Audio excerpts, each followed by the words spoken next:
Baik, bismillahirrahmanirrahim. Assalamualaikum warahmatullahi wabarakatuh. Pada perjumpaan kali ini kita akan membahas tentang Jürgen Habermas, salah seorang filsuf asal Jerman ya, tentang pemikirannya mengenai demokrasi deliberatif. Baik, sebelum itu di sini saya akan memaparkan sekilas tentang siapa itu Habermas sebenarnya. Tentang sedikit ringkasan profil dari Habermas sendiri.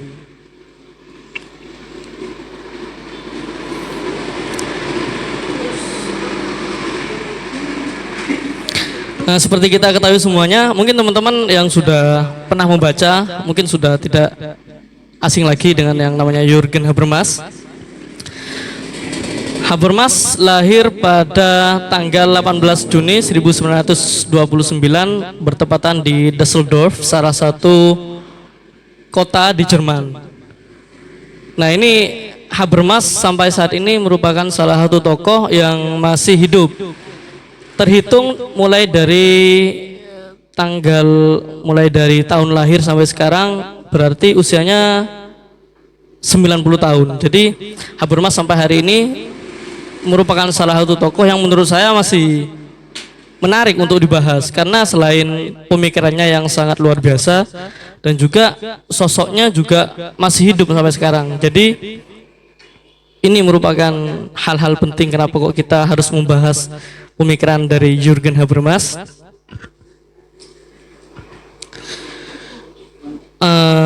Ketika kita berbicara masalah Jürgen Habermas, salah satu yang ada di pikiran kita adalah bahwasanya Jürgen Habermas ini merupakan salah satu tokoh dari mazhab Frankfurt, salah satu mazhab yang menekankan tentang atau mengembangkan tentang teori kritis yang ada di Jerman. Jadi dari beberapa tokoh teori mazhab Frankfurt, mazhab kritis Frankfurt, Habermas merupakan tokoh yang menduduki di generasi kedua setelah sebelumnya dihuni seperti Adorno, Herbert Marcuse dan lain sebagainya. Dan di mazhab Frankfurt, Habermas menjadi orang yang menempati generasi kedua teori mazhab Frankfurt. Dari riwayat pendidikan, Habermas ini pernah menempuh pendidikan di University of Göttingen di Jerman dan doktoral juga ia peroleh dari University of Bonn, sama di Jerman juga. Kemudian dari beberapa pemikirannya, ia kemudian diangkat menjadi profesor di University of Frankfurt di Jerman dalam bidang filsafat dan sosiologi. Jadi selain fokus di filsafat, Habermas ini juga merupakan salah satu tokoh termasyhur, tokoh modern dari bidang sosiologi. Jadi seperti itu. Dalam teori yang digagas oleh Habermas, dalam skala besarnya Habermas lebih menggiring teorinya tersebut pada hal yang bersifat perdamaian. Dalam artian perdamaian di sini adalah lebih menghindari kekerasan untuk menghasilkan sebuah kesepakatan bersama. Ini merupakan salah satu pemikiran pokok dari seorang yang saat ini masih hidup, yang berusia 91 tahun.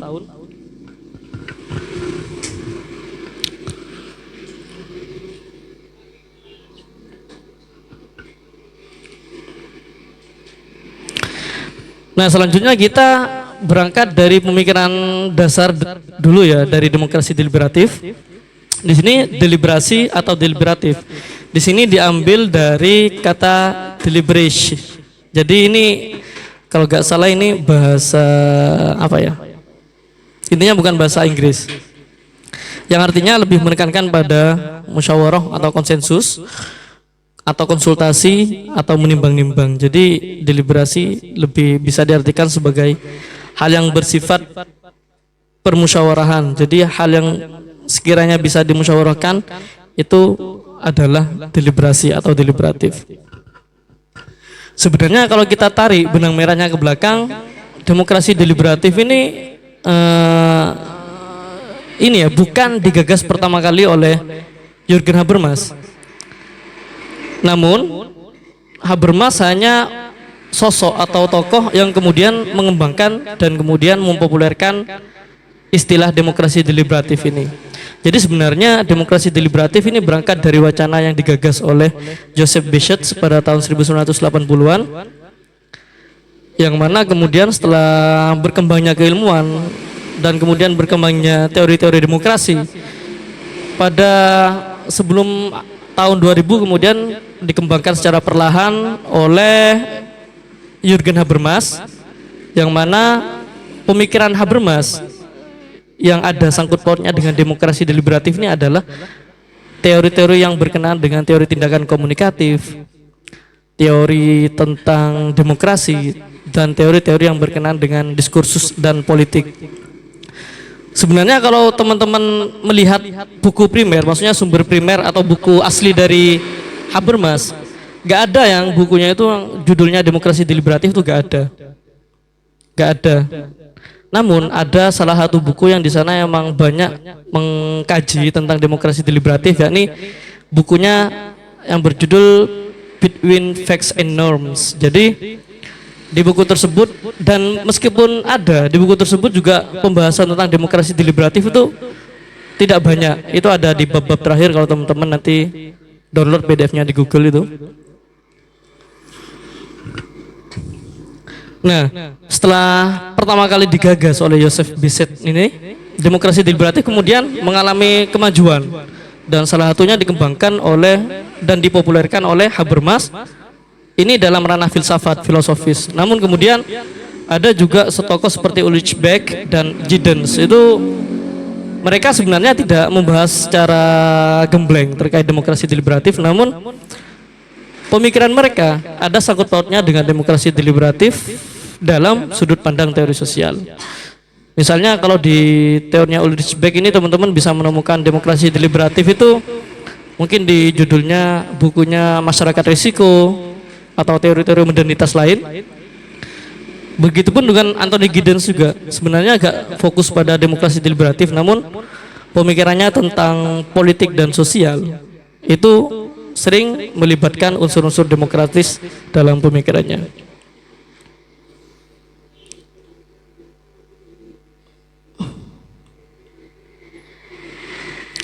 Nah, selanjutnya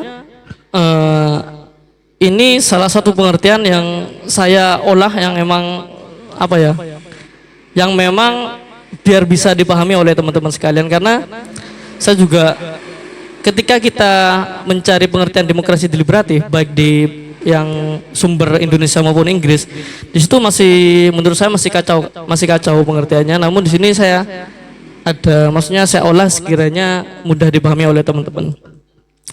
Sebenarnya demokrasi deliberatif ini adalah salah satu model demokrasi yang mengedepankan konsensus. Konsensus itu kayak semacam musyawarah, lebih mengedepankan unsur musyawarah dan tindakan komunikatif sebagai upaya melibatkan aspirasi dan gagasan masyarakat dalam pembentukan segala hukum negara maupun kebijakan publik. Jadi secara singkat, demokrasi deliberatif ini diartikan sebagai salah satu jenis demokrasi yang mana demokrasi tersebut melibatkan berbagai unsur dalam negara atau berbagai unsur dari sebuah perkumpulan di mana semuanya terlibat dalam pembentukan hukum ataupun kebijakan negara. Beda dengan misalnya mungkin sekarang ya di Indonesia sendiri ya hal-hal seperti ini, maksudnya demokrasi deliberatif itu masih kurang terlalu ngena. Itu juga disampaikan oleh Budha Hardiman juga. Itu kurang ngena jika demokrasi deliberatif. Sebenarnya bukan kurang ngena sih sebenarnya, tapi penerapannya masih kurang total. Jadi masih belum bisa mencapai demokrasi deliberatif Indonesia ini.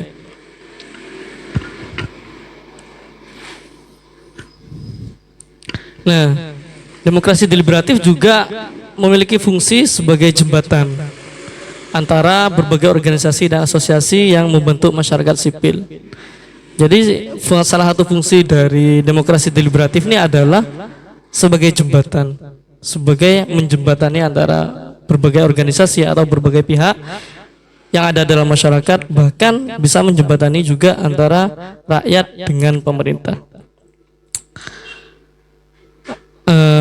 Kemudian demokrasi deliberatif dari Habermas ini berangkat dari salah satu pemikiran Habermas tentang masyarakat modern. Jadi Habermas itu memandang masyarakat modern hari ini itu sangat majemuk sekali, dan dengan kemajemukan ini, kemajemukan dalam masyarakat tersebut berpotensi untuk menghasilkan konflik-konflik di mana-mana. Itu menurut Habermas. Nah, untuk bisa merekonsiliasi berbagai konflik tersebut, untuk mendamaikan berbagai konflik tersebut, menurut Habermas, ya demokrasi deliberatif ini, ya dengan penerapan demokrasi deliberatif ini, karena dengan kemajemukan tersebut, Habermas menganggap bahwasanya masyarakat kita hari ini, sekarang kita bahkan yang ada di dalam forum ini juga sangat berpotensi untuk mengalami konflik-konflik kepentingan, baik itu secara individu maupun secara kelompok. Dan apa upayanya? Lalu kemudian Habermas mengusulkan ini loh, demokrasi deliberatif sebagai upaya untuk menjembatani itu semua.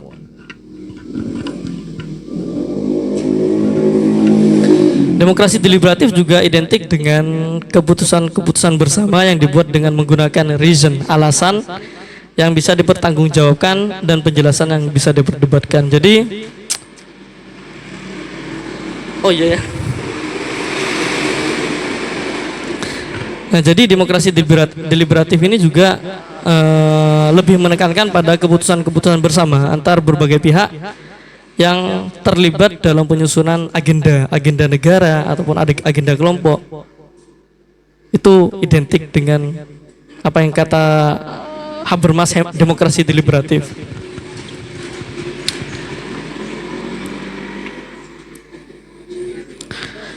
Nah, selain itu dasar pemikiran demokrasi deliberatif dari Jürgen Habermas juga, Jürgen Habermas mengatakan bahwasanya negara hukum tidak dapat diperoleh maupun dipertahankan tanpa demokrasi radikal.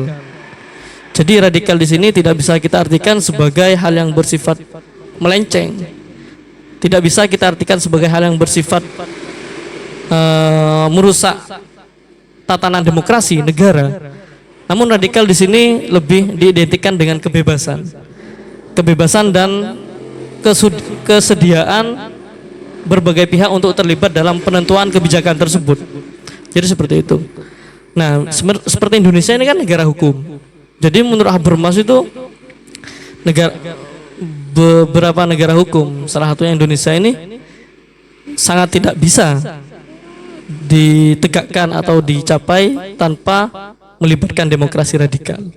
Demokrasi kebebasan yang melibatkan berbagai pihak dalam penentuan kebijakan dan hukum negara.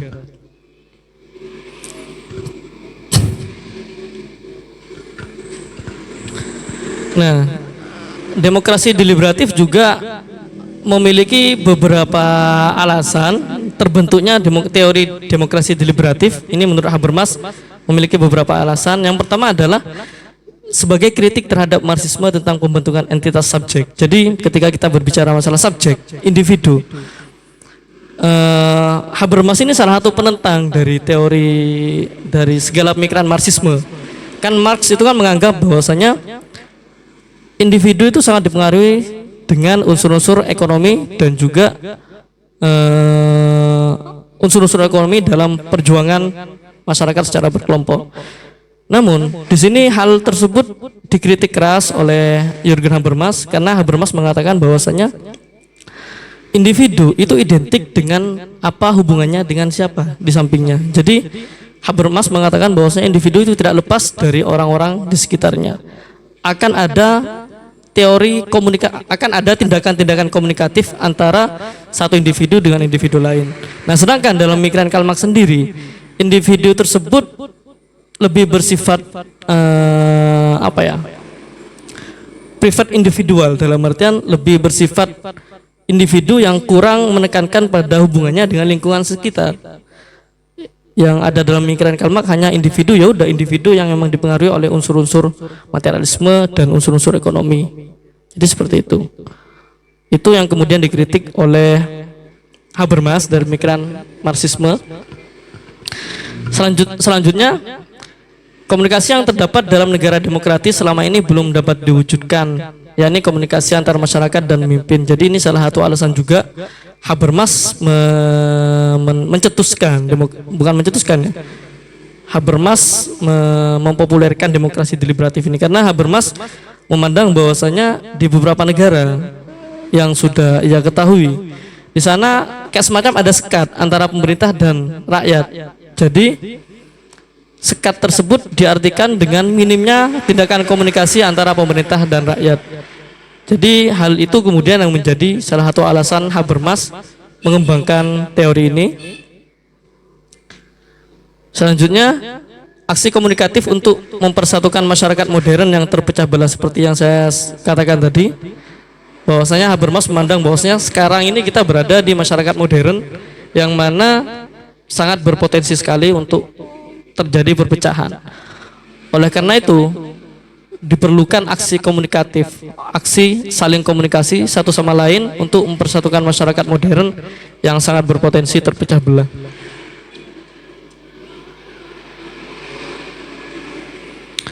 Oke, selanjutnya demokrasi deliberatif dalam pandangan Habermas ini sebenarnya dibentuk berdasarkan perpaduan antara dua jenis demokrasi. Yang pertama demokrasi liberal dan yang kedua adalah demokrasi republikan.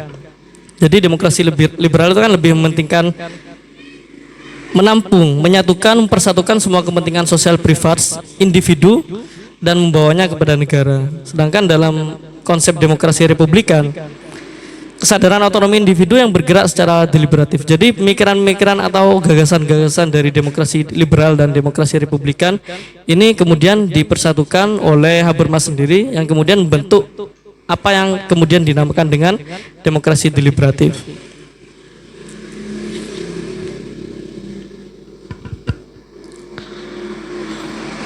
Nah, ini merupakan ciri-ciri dari demokrasi deliberatif. Yang pertama adalah terbuka terhadap revisi secara deliberatif dan diskursif argumentatif. Jadi dalam sistem demokrasi deliberatif di sana sifatnya tidak saklek, dalam artian tidak apa ya istilahnya itu ya, tidak final. Jadi masih bisa kebijakan-kebijakan ataupun hukum-hukum negara itu masih bisa direvisi dan diperbaiki lagi. Selanjutnya, kebijakan publik harus disahkan terlebih dahulu dalam diskursus publik. Nah, hal ini berkaitan dengan kalau dalam sistem demokrasi deliberatif itu misalnya yang pertama kan kita membentuk sebuah kebijakan negara, hukum negara. Itu bisa melalui permusyawarahan bersama dalam membentuk dan juga bisa melalui pengesahan. Pengesahan ini dalam artian pembentukan boleh saja dilakukan, namun hal itu harus diuji terlebih dahulu melalui forum-forum publik. Itu nanti kita jelaskan di slide akhir tentang ruang publik nanti. Jadi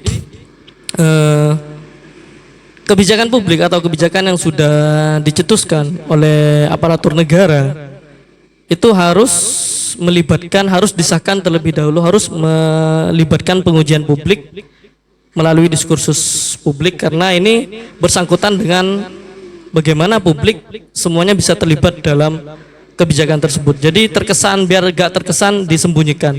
Karena kan ketika kita berbicara masalah kebijakan kita hari ini, kebijakan negara kita hari ini, apalagi yang kemarin sempat populer itu kan banyak sebenarnya pasal-pasal atau undang-undang atau kebijakan tertentu itu disembunyikan, moro-moro sudah sah gitu kan. Ini sebenarnya tidak mencerminkan penerapan demokrasi deliberatif sendiri. Jadi moro-moro negara, moro-moro ITE, moro-moro sudah disahkan, ini kan tidak melalui uji publik dulu. Namun dalam demokrasi deliberatif semua bentuk kebijakan negara itu harus terlebih dahulu melalui pengujian publik atau disahkan, setidaknya bisa dikabari secara jelas ke publik. Jadi seperti itu. Selanjutnya, demokrasi deliberatif membuka ruang partisipasi yang luas bagi warga negara. Jadi dalam sistem demokrasi ini tidak terkesan privat, dalam artian harus melibatkan segala yang berkaitan dengan dengan di mana kebijakan tersebut dibentuk. Nah, misalnya dalam negara Indonesia. Jadi dalam negara Indonesia misalnya ada kebijakan yang dimasukkan kemudian dalam Undang-Undang Dasar. Nah, itu kemudian yang harus dilibatkan siapa dalam pembentukan itu? Kalau dalam sistem demokrasi deliberatif, yang harus dilibatkan adalah ya semuanya, semua warga negara Indonesia. Karena ujung-ujungnya RUU tersebut akan dirasakan oleh semua elemen yang ada dalam negara Indonesia sendiri. Selanjutnya adalah lebih menekankan proses tindakan komunikasi politik daripada hasilnya. Nah, ini juga menariknya dari gagasan demokrasi deliberatif ini. Sebenarnya makanya jarang sekali di sini Habermas menekankan seperti apa sih hasil dari kebijakan negara yang melalui demokrasi deliberatif. Itu jarang. Habermas menekankan pada faktor hasil tersebut jarang. Entah itu kemudian bisa menciptakan struktur kelas seperti yang dikatakan Karl Marx, kemudian bisa menyebabkan ketimpangan kelas sosial. Itu jarang sekali Habermas menyentuh ranah-ranah itu, karena yang ditekankan di sini oleh Habermas adalah lebih pada prosesnya, bagaimana proses kebijakan tersebut dibentuk. Ini inti dari pemikiran demokrasi deliberatif dari Jürgen Habermas. Kalau hasil itu terserah nanti, kata Habermas gitu. Yang penting bagaimana kebijakan tersebut bisa dibentuk, bagaimana kemudian kebijakan tersebut dibentuk dengan proses musyawarah, konsensus, dan juga melibatkan pihak-pihak yang terlibat di dalamnya.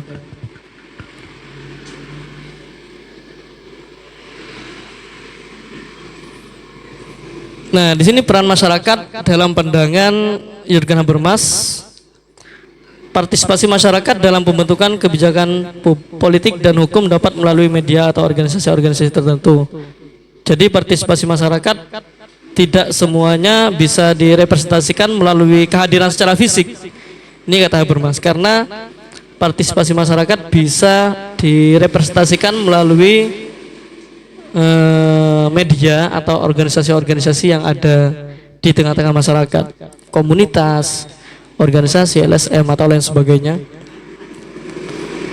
Selanjutnya masyarakat juga dalam pandangan Habermas ini adalah mereka hadir untuk membangun tradisi emansipatoris. Dalam artian mereka hadir untuk merekonstruksi ulang pemikiran atau tatanan sosial kita yang selama ini syarat akan perbudakan misalnya.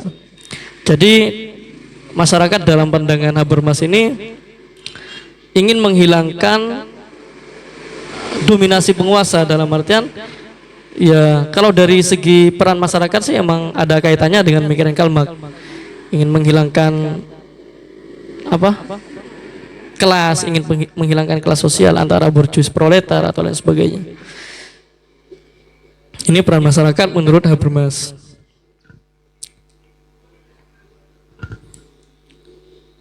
Nah, ketika kita berbicara masalah masyarakat, ini ada kaitannya dengan civil society. Civil society di sini adalah masyarakat sipil. Ini salah satu agenda yang bertolak belakang sebenarnya antara Habermas dengan Karl Marx. Kalau dalam perspektif Karl Marx itu masyarakat itu diatur oleh bagaimana ekonomi itu bergerak. Bagaimana ekonomi tersebut bergerak dan bisa mempengaruhi individu secara personal. Baru kemudian setelah berangkat dari personal, kemudian baru berjuang bersama-sama memperjuangkan kelas. Jadi seperti itu.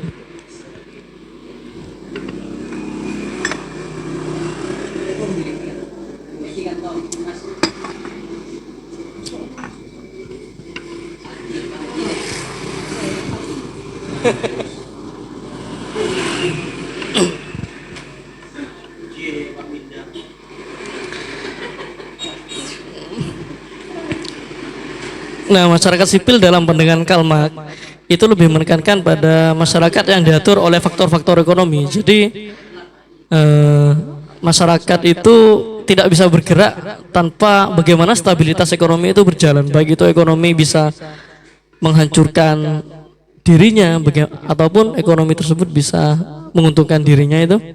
Intinya masyarakat menurut Karl Marx mereka yang diatur oleh ekonomi. Nah, selanjutnya hal itu tidak relevan dengan kebijakan hari ini. Ini menurut Jürgen Habermas sendiri. Karena menurut Jürgen Habermas, masyarakat adalah sebuah unsur dalam organisasi yang secara sukarela berhubungan secara komunikatif dan lepas dari unsur ekonomi. Jadi menurut Habermas itu bukan saatnya sekarang masyarakat itu mudah untuk dipengaruhi oleh faktor ekonomi. Namun saatnya masyarakat hari ini itu untuk saling berkomunikasi satu sama lain, berada dalam sebuah asosiasi atau perkumpulan yang mengatasnamakan rakyat, civil society, yang kemudian di mana di situ mereka menciptakan sebuah diskursus komunikasi, adanya saling keterkaitan melalui tindakan komunikatif satu sama lain. Ini salah satu perdebatan tentang pemikiran Marxisme dan juga Jürgen Habermas. Nah, selanjutnya dalam pembentukan undang-undang dan hukum dalam demokrasi deliberatif itu bersifat partisipatif dan aspiratif.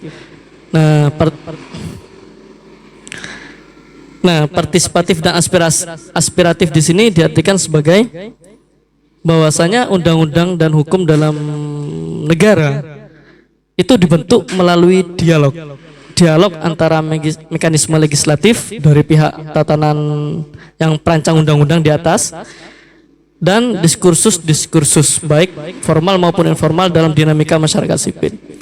Jadi pembentukan undang-undang dalam demokrasi deliberatif ini lebih menekankan bagaimana adanya dialog antara pihak legislatif atau saat ini mungkin kita kenal dengan perancang undang-undang dengan masyarakat sipil. Jadi jika misalnya tidak ada dialog, itu bukan demokrasi deliberatif namanya, itu kata Jürgen Habermas. Jika misalnya ada dialog secara terbuka, baru kemudian itu bisa dikatakan sebagai demokrasi deliberatif. Itu menurut Habermas.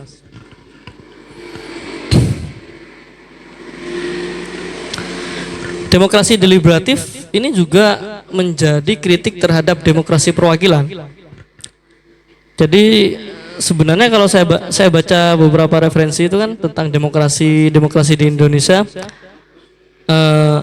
itu banyak sekali yang menerapkan demokrasi perwakilan. Bagaimana masyarakat sipil tidak dilibatkan secara langsung, namun melalui orang-orang yang dirasa bisa mewakili. Jadi adanya demokrasi deliberatif ini sebagai kritik terhadap demokrasi perwakilan. Lah, kenapa kok demokrasi perwakilan dikritik oleh demokrasi deliberatif? Karena demokrasi perwakilan ini tidak menempatkan konstituen dalam proses penempatan hukum secara menyeluruh, dan juga konstituen hanya memiliki hak-hak politik untuk memilih calon anggota parlemen, lalu setelah itu selesailah perannya secara konstitusional. Dan juga demokrasi perwakilan cenderung menyebabkan ambiguitas hukum karena negara akan menciptakan sistem sosial yang beroperasi tidak berdasarkan pada keinginan masyarakat, hanya berdasarkan pada keinginan-keinginan individu ataupun kelompok. Jadi oleh karena itu demokrasi deliberatif kemudian muncul sebagai solusi dari demokrasi perwakilan.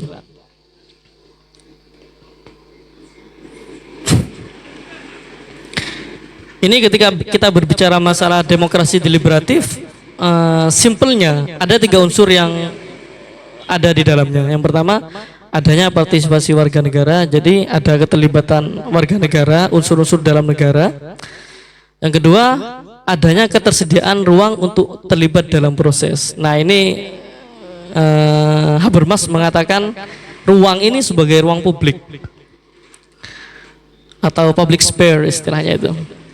Yang ketiga adalah adanya komunikasi di antara warga negara maupun antar warga dalam pembentukan kebijakan dan pembentukan kebijakan negara. Jadi secara mudah demokrasi deliberatif ini identik dengan partisipasi semua warga, adanya ruang untuk menjalankan diskursus komunikasi, dan juga adanya tindakan komunikatif. Ini unsur penting. Jadi teman-teman mungkin jika merasa kesusahan dalam, oh iya saya lupa ya demokrasi deliberatif gitu, mungkin teman-teman bisa ingat 3 unsur penting ini. Ini merupakan unsur yang sangat identik dengan sangat penting dalam demokrasi deliberatif.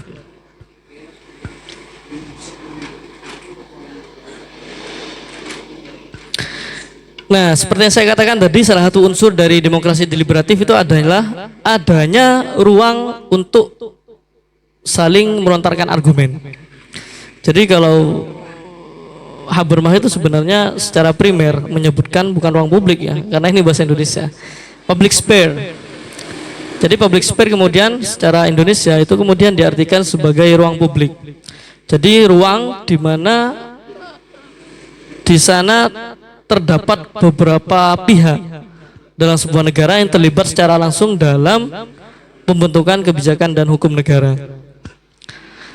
Jadi ruang publik ini merupakan ruang yang disediakan dalam demokrasi deliberatif di luar kekuasaan administrasi negara. Jadi ruang publik ini bukan ruang formal kalau katanya Habermas itu.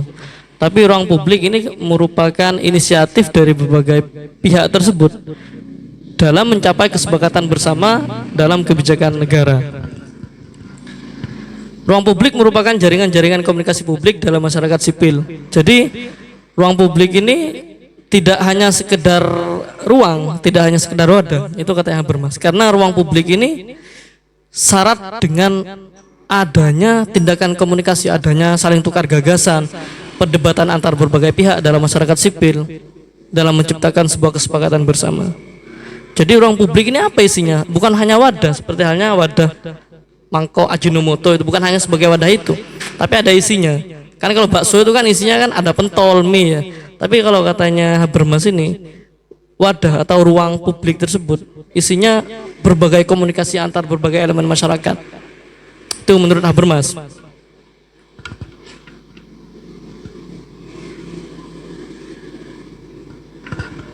Nah, berbicara masalah ruang publik dalam bukunya Habermas Between Facts and Norms, di situ Habermas mengatakan bahwasanya gagasan ruang publik ini dihasilkan secara historis dihasilkan dari bagaimana waktu itu kaum borjuis menciptakan ruang-ruang sedemikian rupa. Jadi waktu itu kalau nggak salah pada abad ke-17 ke abad 18 itu Habermas menemukan, nggak tahu apa menemukan secara real atau emang membaca dari beberapa literatur. Di sana Habermas menemukan bahwasanya waktu itu terdapat banyak kalangan borjuis di Jerman yang memang menciptakan sebuah kelompok-kelompok kecil. Kelompok-kelompok kecil tersebut juga ada di mana-mana waktu itu. Yang mana kelompok-kelompok kecil di situ memiliki peran yang memang sangat menentukan kesepakatan bersama. Itu makanya kata Habermas dalam bukunya itu, ruang kecil atau ruang publik yang dilakukan oleh kalangan borjuis pada abad 17-18 itu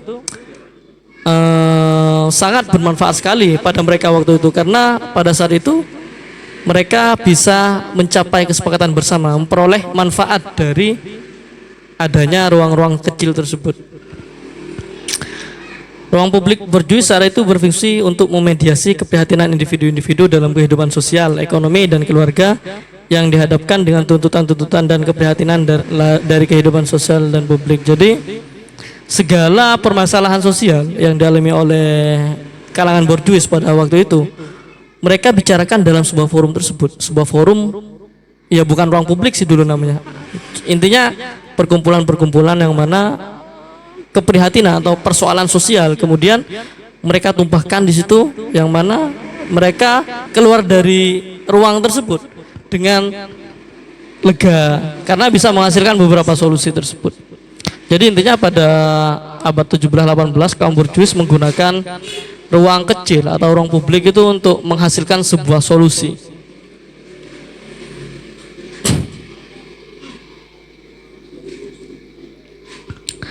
Nah, Habermas memandang bahwasanya unsur terpenting dalam negara itu, dalam sebuah negara adalah masyarakat dan negara. Sebenarnya negara ini pemerintah ya, identik dengan pemerintah.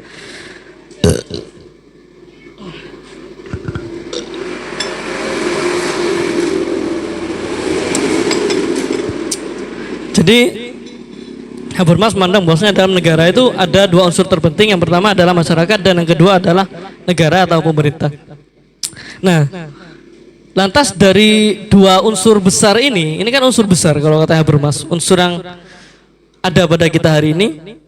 Lantas apa yang bisa menggabungkan antara unsur masyarakat dan pemerintah atau negara.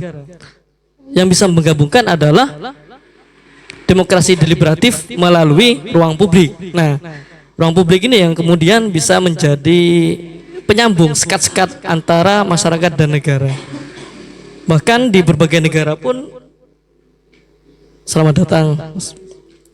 Bahkan di berbagai negara pun masyarakat dan negara ini sangat susah untuk dimediasi.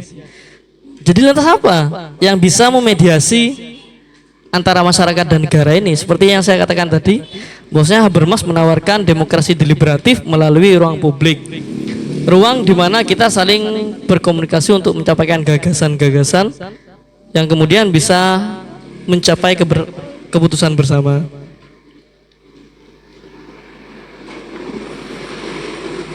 Nah, lantas ruang publik itu identik dengan kebebasan dan kekritisan, kritis istilahnya gitu ya.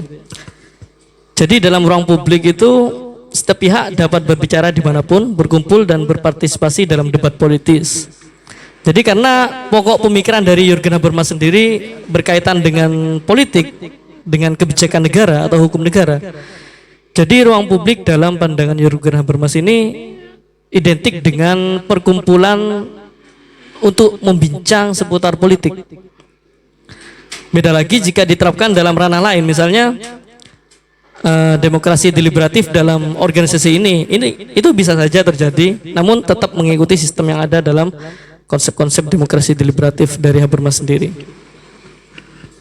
Jadi ruang publik tersebut memberikan kesempatan kepada semua pihak dapat berbicara dimanapun, berkumpul dan berpartisipasi dalam debat politis. Ya misalnya apa ya? Kalau kita mengaca pada hari ini di Indonesia, mungkin salah satu yang bisa kita jadikan contoh itu seperti YLC. Itu bisa menjadi salah satu. Itu bisa menjadi salah satu ruang publik dalam demokrasi, dalam menyuburkan sistem demokrasi deliberatif. Jadi YLC itu kan dipenuhi dengan diskursus atau wacana-wacana politik kan. Meskipun politik-politiknya kadang kurang berargumen. Kemudian ruang publik memiliki sifat kritis juga. Kritis di sini diartikan sebagai kesiapan dan kemampuan secara adil dan bertanggung jawab menyoroti proses pengambilan keputusan yang bersifat publik.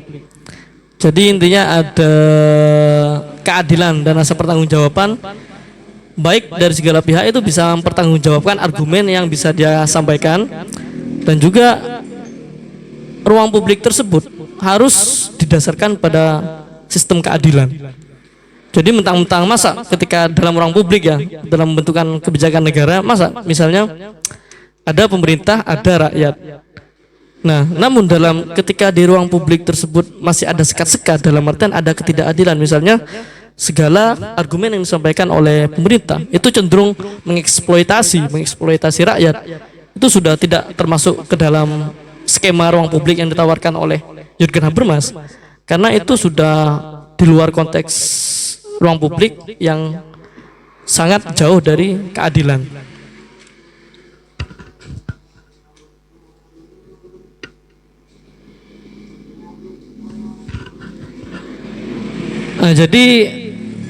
Nah, ruang publik itu bentuknya seperti apa?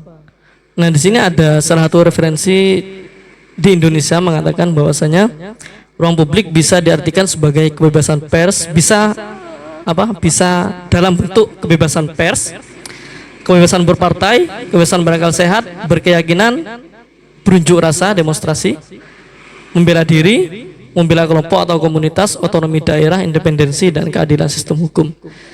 Jadi ini berbagai bentuk dari ruang publik. Selanjutnya, ruang publik ini didasarkan dari apa pembentukannya? Not mass of silence. Jadi Habermas mengatakan bahwasanya masyarakat itu bukan masyarakat yang sangat diam sekali ketika ada kebijakan-kebijakan negara.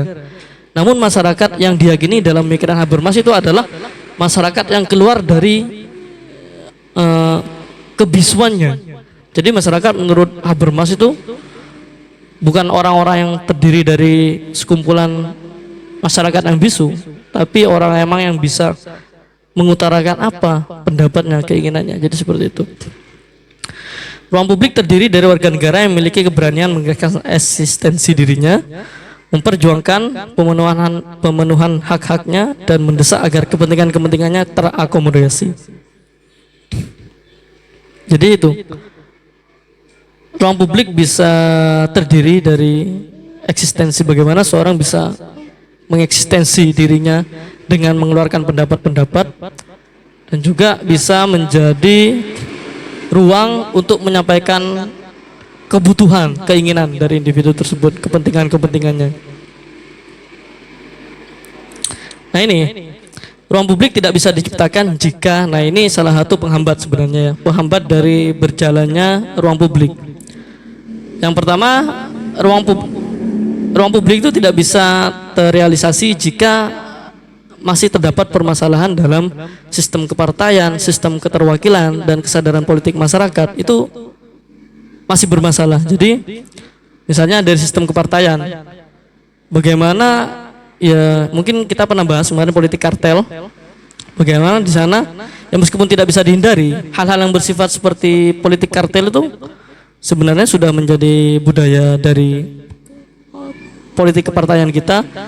Namun di situ jika misalnya masih terdapat permasalahan dalam politik kartel, itu ruang publik masih belum bisa diciptakan, itu menurut Habermas. Terus juga sistem keterwakilan, nah ini juga yang sering kita temukan di tradisi masyarakat kita hari ini. Ada orang-orang yang kemudian dianggap sebagai perwakilan, representasi dari masyarakat luas. Namun masyarakat luas tersebut tidak meyakini, tidak percaya bahwasanya, tidak menerima bahwasanya orang yang diwakilkan tersebut emang perwakilan dari dirinya. Nah, ini kan sudah menjadi masalah. Jadi ketika sudah ada seperti ini, ruang publik belum bisa dijalankan, dan juga kesadaran politik masyarakat juga ini menjadi penting juga, karena ya apa ya, sekarang ketika kita berbicara masalah politik, memang ada dua bentuk masyarakat sebenarnya. Yang pertama memang menganggap bahwasanya politik tidak bisa dihindari. Yang kedua emang ada masyarakat yang benci politik.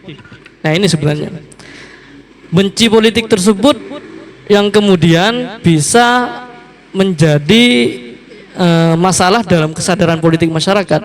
Karena mengapa? Meskipun kita benci sebenarnya, benci terhadap bagaimana konstelasi politik ini berjalan. Kalau kata Habermas, meskipun kita benci, tapi setidaknya kita sadar bagaimana politik itu bekerja. Apakah itu politik? Itu setidaknya kita bisa sadar, kata Habermas. Meskipun kita benci sekalipun, atau lain sebagainya. Jadi ketika 3 poin tersebut, sistem kepartaian, sistem keterwakilan, dan kesadaran politik masyarakat bisa terpenuhi, dalam artian tidak ada masalah, ruang publik masih bisa dijalankan.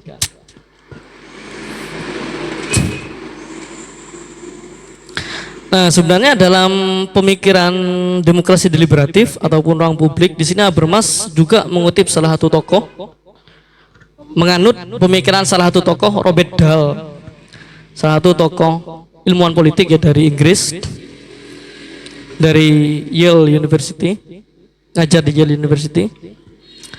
Jadi dalam pemikirannya tersebut Habermas mengutip juga atau berlandaskan dari pemikiran Robert Dahl, yang mana disebut dengan 5 dalil pencapaian dalam menentukan kesepakatan bersama. Yang pertama, apa yang perlu kita lakukan? Yang pertama adalah melibatkan semua pihak yang bersangkutan. Jadi seperti yang tadi, segala elemen-elemen, segala pihak-pihak dalam negara, pemerintah, rakyat, semuanya harus dilibatkan dalam berbagai keputusan. Dan yang kedua, memberikan kesempatan yang merata. Kesempatan yang merata ini diidentikan dengan kesempatan untuk memberikan pendapat dari masing-masing orang-orang yang terlibat tersebut atau pihak-pihak yang terlibat, yang kemudian hak yang sama dalam memberikan suara dan keputusan. Jadi tidak hanya memberikan pendapat atau sekedar opini, namun juga keputusan final nanti itu juga bisa melibatkan semua unsur, semua pihak. Kemudian hak yang sama untuk menyusun topik dan agenda. Ini hampir sama. Dan yang kelima adalah sama-sama memahami kepentingan yang diperjuangkan. Nah, ini juga yang perlu kita perhatikan dalam proses demokrasi deliberatif dalam menciptakan sebuah ruang publik, public sphere. Nah, di sini Robert Dahl mengatakan bahwasanya hal yang perlu ditekankan memang yang terakhir ini. Jadi agar ini menghindari agar kita tidak moro-moro kita berada dalam sebuah ruang publik hanya untuk mengejar eksistensi, misalnya biar saya biar kelihatan gawat ikut terlibat, padahal kan kita tidak tahu ya. Semisal ya hari inilah gampangnya itu kita contohkan ya, seperti misalnya banyak kasus-kasus demonstrasi misalnya, itu kan tidak semuanya memahami apa sih sebenarnya yang mereka perjuangkan, apa yang saya perjuangkan ini dalam ruang publik semacam demokrasi ini apa sebenarnya. Nah, ini yang perlu dihindari menurut Robert Dahl, karena dalam melibatkan diri dalam urusan-urusan bersifat ruang publik seperti itu, kita harus tahu kepentingan apa yang memang kita perjuangkan. Jangan-jangan ini sudah jangan-jangan gara-gara dikasih nasi kotak kan gitu.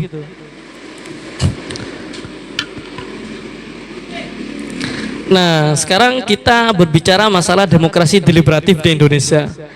Nah, ini sebenarnya kalau teman-teman membaca, mungkin yang paling mudah untuk dipahami mungkin tokoh Indonesia itu Budi Hardiman. Jadi Budi Hardiman ini merupakan salah satu sekarang dosen, atau orang-orang menyebutnya dengan seorang intelektual, dosen di berbagai kampus, dosen filsafat di UI, dosen filsafat di STF Driarkara, di mana lagi itu. Intinya kalau saya nggak lupa itu ada 4 kampus.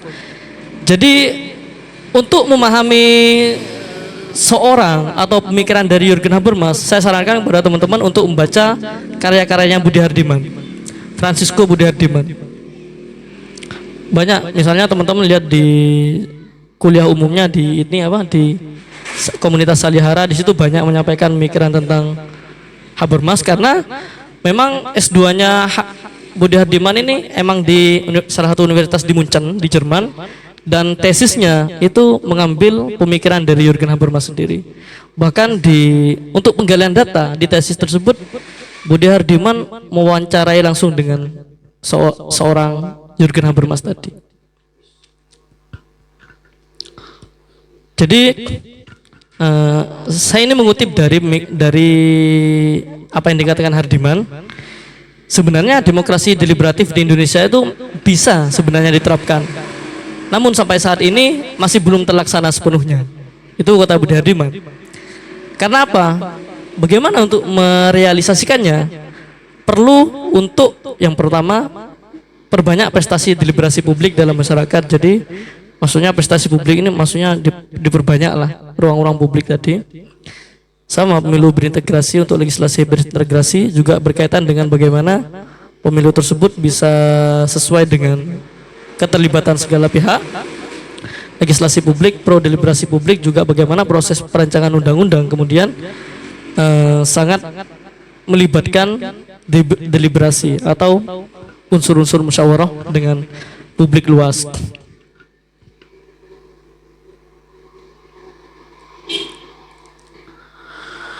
Nah, sebenarnya lantas seperti apa yang demokrasi deliberatif di Indonesia ini berjalan?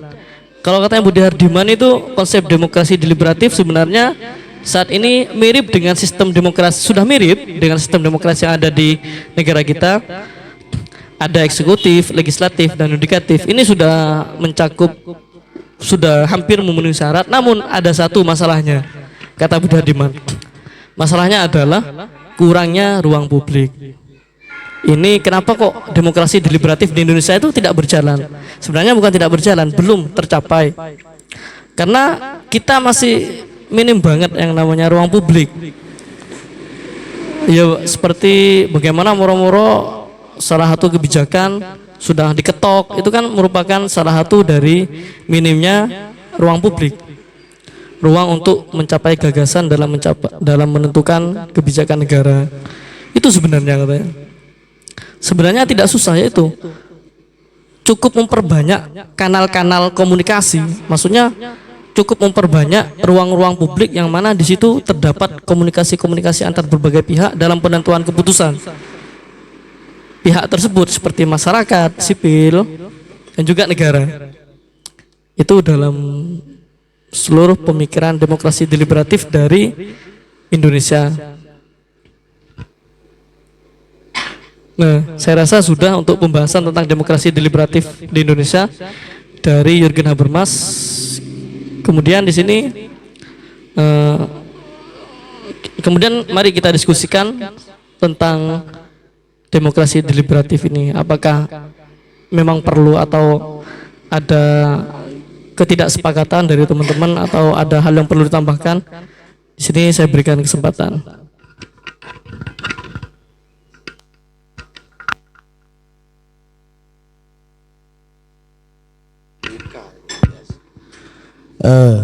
Berbicara pola pikir Jürgen Habermas ya, sepertinya hanya merinci pola pikirnya Rousseau bagi saya ini. Gak jauh beda dari itu karena landasan berpikirnya kayak mirip kayak Rousseau. Dan cuma Habermas itu hanya merinci bahwa kalau mau mencapai punya Rousseau ya harus begini-begini.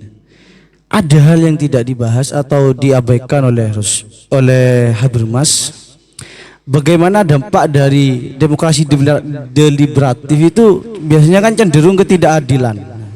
Kan tadi sempat disebut ada ketidakadilan. Saya ingin tahu dalam pola pikir Jürgen Habermas keadilan itu seperti apa sebenarnya? Itu yang pertama. Yang kedua, untuk menciptakan deliberatif itu Habermas ini ngambil prosedural dari mana? Saya sebenarnya lama mencoba mendalami punya Habermas, cuma logika saya gak sampai, sehingga bagi saya Habermas ini hanya orang yang ya ngambil rincian saja. Bagaimana rincian dari Rousseau itu sudah kayak gitu. Maka karena keadilan itu tidak dijelaskan gitu. Saya ingin tanya, prosedur yang kemudian menghasilkan demokrasi deliberatif itu sebenarnya seperti apa kayak gitu? Kalau berbicara legislatif apa? Tidak mungkin kalau berbicara negara besar kemudian memakai ruang-ruang publik, repot. Di mana publik hari ini antar publik sudah memiliki suatu kontradiksi pendapat, kan kayak gitu. Apa itu harus disamakan atau gimana? Itu sebenarnya ingin saya tanya pada Pak pemantik ini tentang ada dua.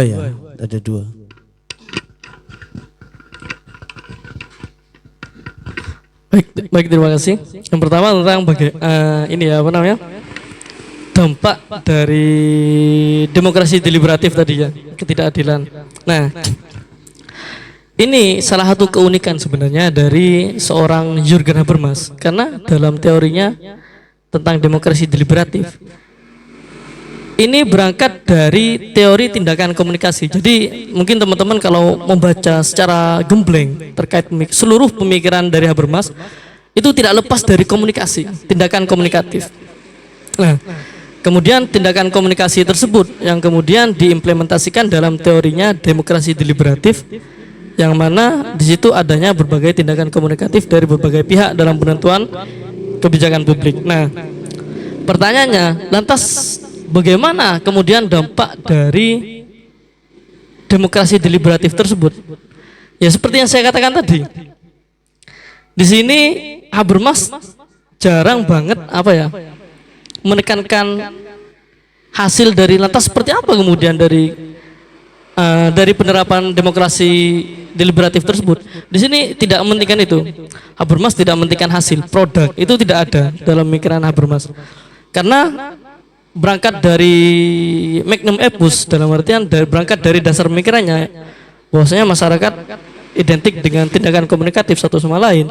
Di sini yang dipentingkan oleh Habermas dalam pemikirannya mengenai demokrasi deliberatif itu adalah proses di mana kemudian satu sama lain pihak itu saling berkomunikasi dalam menciptakan sebuah kebijakan bersama, keputusan bersama. Nah, ketika kita berbicara masalah bagaimana dampak, otomatis kan mengarah ke ketidakadilan. Nah, ini sebenarnya tidak terlalu menjadi pokok pemikiran dari Habermas, Namun meskipun demikian, ini menurut saya juga menjadi salah satu hal yang perlu kita baca lagi terkait bagaimana dampak atau ketidakadilan dari pemikiran Habermas tersebut. Jadi seperti itu.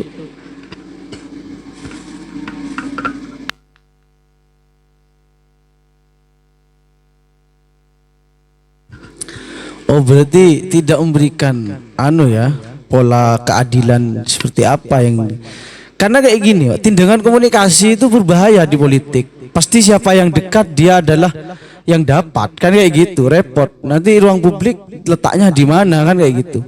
Kalau hanya fokus pada tindakan komunikatif, katakanlah adalah, kalau bahasa kasarnya itu nepotisme, kan kayak gitu. Jadi siapa yang dekat dengan pejabat dalam berkomunikasi dan sukses, kan kayak gitu, pasti itu.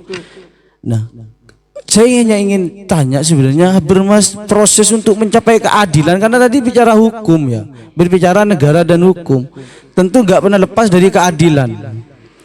Di Indonesia secara murni cuman orang-orang kalau memang dia mengkritik Marxis, Jürgen Habermas dan punya Marxis sampai hari ini masih relevan terhadap kelas sosial. Bagaimana ketika berhadapan dengan hukum, ketika orang miskin siapa yang mau jadi pengacara? Jadi kan ada tindakan komunikatif miskomunikasi di situ karena memang tidak punya finansial, sehingga walaupun komunikasi dengan penegak hukum ya sukses, cuma ini kan berdampak terhadap bagaimana ada pihak yang dirugikan, sehingga ruang publik di mana, kan kayak gitu. Makanya saya tanya, keadilan menurut Jürgen Habermas itu di mana? Kalau masalah tindakan komunikatif, justru ini memberikan tawaran yang berbahaya pada politik hari ini. Di mana ketika orang berhadapan dengan hukum, kita tahu cuman ada suatu kasus makar cuman yang sekarang sedang berjalan karena memang tidak memiliki komunikasi yang baik. Ya pasti yang dicari adalah celah hukumnya, kan kayak gitu. Lembaga yang saya tanya, keadilan, letak keadilan di demokrasi deliberatif itu sebenarnya di mana sebenarnya? Ini kan bahaya. Kalau bicara tindakan komunikatif, ya kayak gitu. Sampai hari ini membicara negara dan hukum, siapa yang lancar berkomunikasi dengan pihak-pihak penegak hukum, yaitu yang tenang, kan kayak gitu. Semua sudah pakai pola komunikatif kalau di Indonesia. Kena tilang saja cuman ya bisa kan melobi gak pakai kejaksaan, oke itu. Tapi kan ada pihak yang dirugikan, baik itu negara maupun pihak lain. Mungkin bisa diperjelas gitu.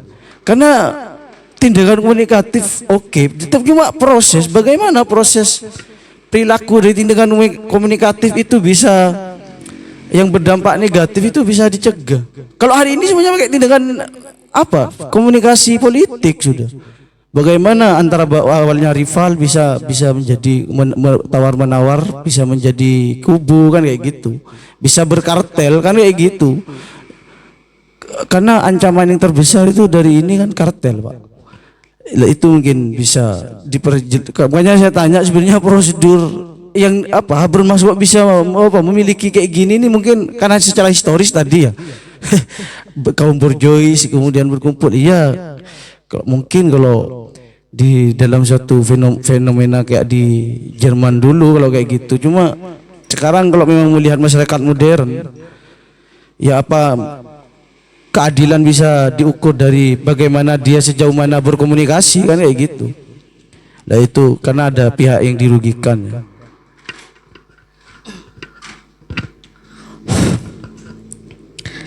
Nah itu tadi ketika kita berbicara masalah tindakan komunikatif, mungkin ada kritikan tadi bahwasanya tindakan komunikatif seperti apa yang kemudian bisa mencerminkan sebuah ruang publik yang adil. Nah, ketika kita berbicara masalah komunikasi, katanya tadi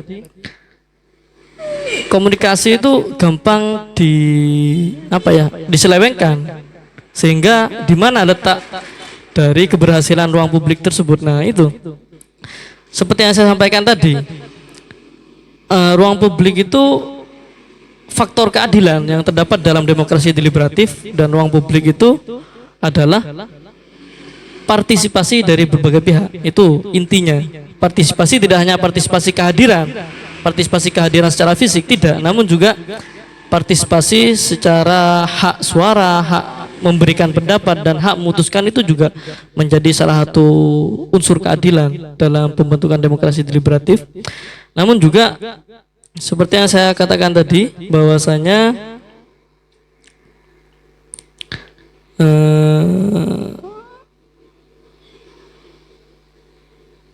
nah ini ya, jika misalnya tadi yang kita bicarakan bahwasanya tindakan komunikatif kita hari ini itu sangat tidak komunikatif banget.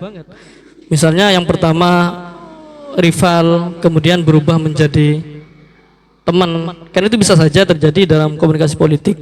Lah, jika hal itu terjadi, ya itu sudah bukan menjadi representasi dari keberhasilan ruang publik sendiri. Itu sudah menjadi apa ya?